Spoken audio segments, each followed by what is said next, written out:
Now, the World Bank defines extreme poverty as living on $1, that's about 381 naira or less a day. At least 51% of Nigeria's population is now living in extreme poverty. That's according to the World Poverty Clock, which indicates that more Nigerians, about 105 million people, have been plunged into extreme poverty, up from 98 million in October 2019. Economic watchers say there is a need to urgently tackle poverty to get the economy back on track and close the widening inequality gap. Joining me to discuss this is social commentator Bola Oba. Good morning. Thank you for joining us on TVC Breakfast.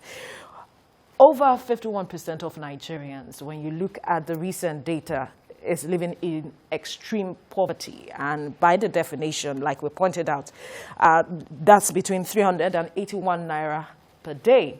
And when you look at our population, 200 million, 105 million living in poverty, that sends a strong signal of the efforts we have said we are going to put in to address issues of poverty when the government talked about lifting over 100 million Nigerians out of poverty.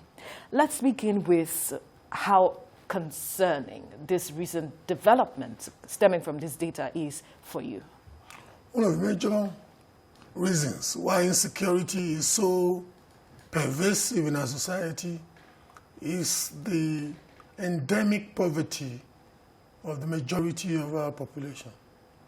And it's very unfortunate. I deliberately used the word endemic.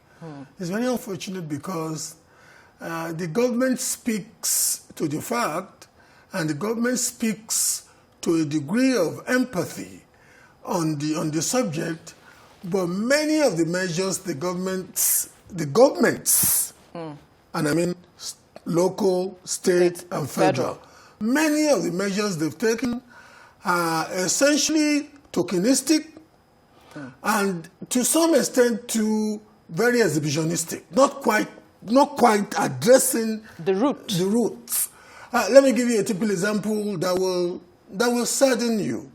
The Empower program was conceived with a view to lasering in on the skills poverty, which in itself is the major reason why an average Nigerian is continuously poor.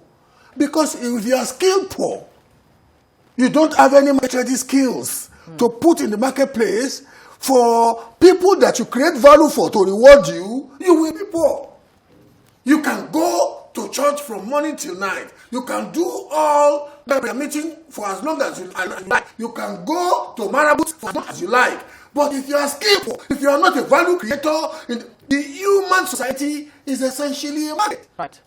You are relevant this morning because you have a skill set that is making millions of people across not only Nigeria, but across the world to not only want to hear the news, but the manner and the method of presentation. If anybody does not have a market-ready skill set, however big that market is, that person is going to be functionally poor. So the first level of poverty in Nigeria is skills poverty. Now, beyond skills poverty is the profound lack of intellectual resourcefulness of leadership. Let me give you a typical example. I was born in Mushin, raised in Mushin, and as at today, one of the major problems, one of the major reasons why cultism in Mushin, because I did a very surgical research on this. I'm not talking about Ikorodu, I know. I'm not talking about Ketu. I'm not talking about Shomolu. I'm not talking about this thing, but places where I could sit down with people, ask questions. And I came to the conclusion that even when people like myself are making efforts to make sure that we encourage these kids to come and acquire skill sets in automotive mechatronics, skill sets in building and construction trades, the ecosystem that will unshake somebody who is finishing training to either self-enterprise empowerment or a form of employability opportunity is not there. So invariably you're saying it's a deliberate thing. Is it deliberate? I would not want to use the word deliberate. I would say is a culture of intellectual laziness by our leaders. A typical example is, let me give you a typical example in Lagos. There is a law in Lagos State that says there is an instant law on facilities management, facilities and assets management and maintenance in Lagos.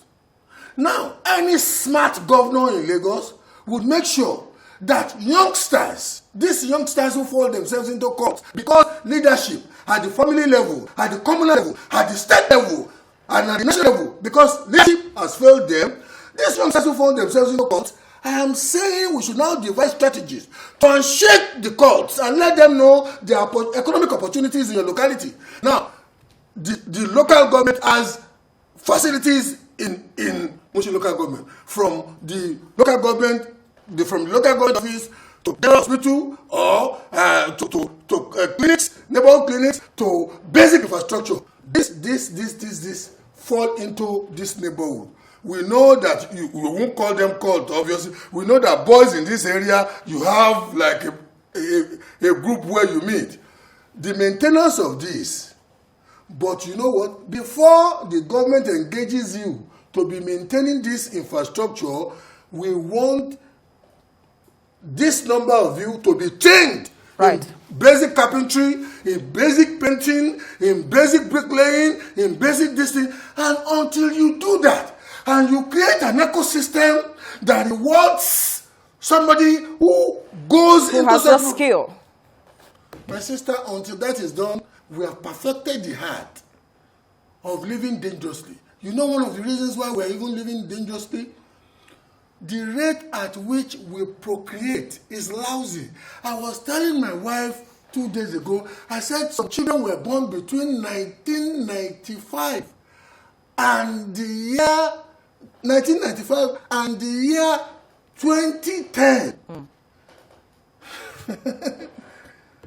And also we had the coronavirus that locked people in, which a lot of people say is also a period. That has exacerbated the face of poverty across the world. Right. But for societies like Nigeria, where the factors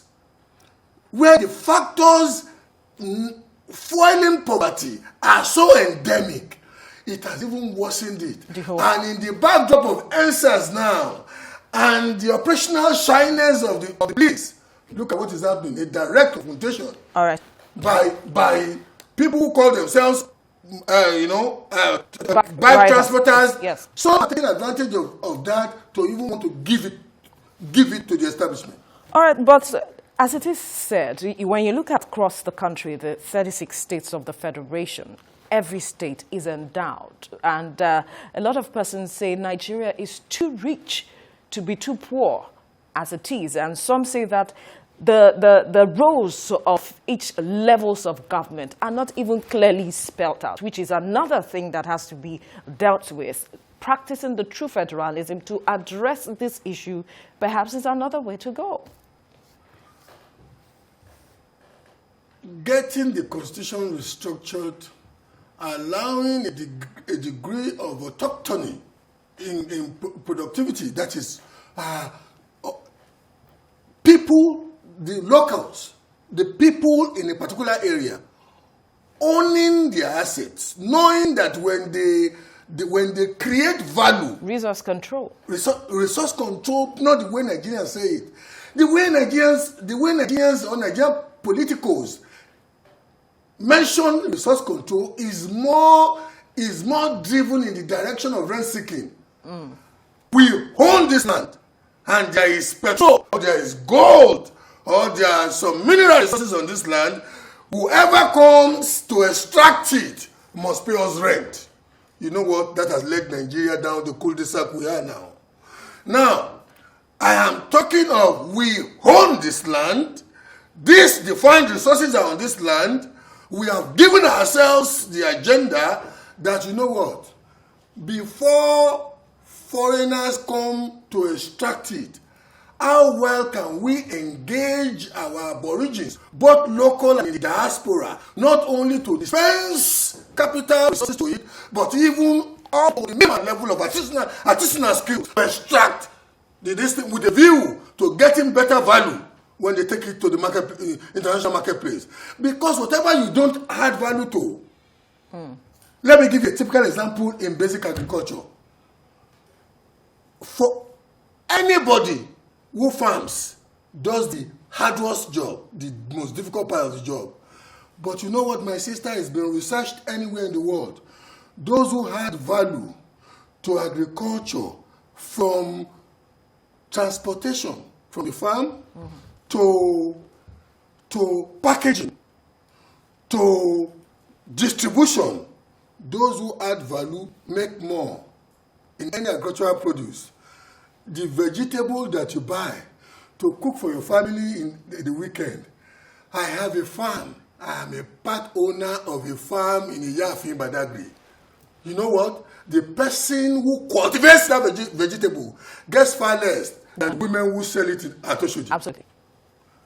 Before you can get rewarded sustainably to combat poverty on anything, you must be a value creator and a value adder. And look, there are some things. I was talking with a friend of mine who has an office, who has a business office in Shenzhen, China.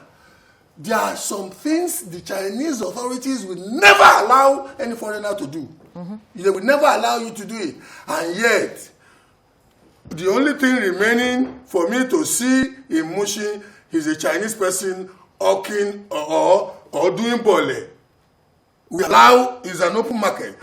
Look, let's empower our citizens fundamentally with life-sustaining skills. Create an ecosystem where those skills will reward them.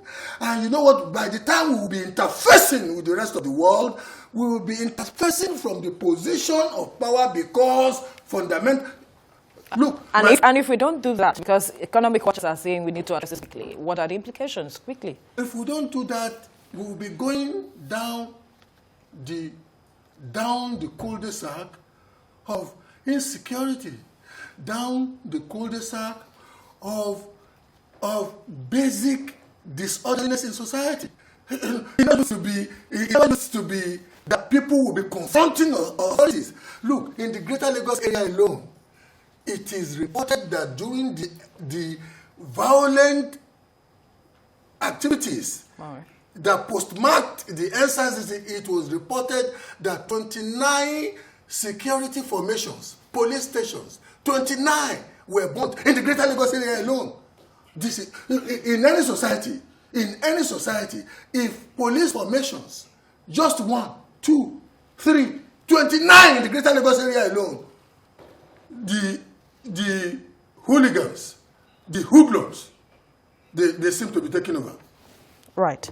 And we do hope that the government take action immediately, as soon as possible, to address these issues. Social commentator Bola Abba, we must thank you for your time on the program this morning. Always a pleasure.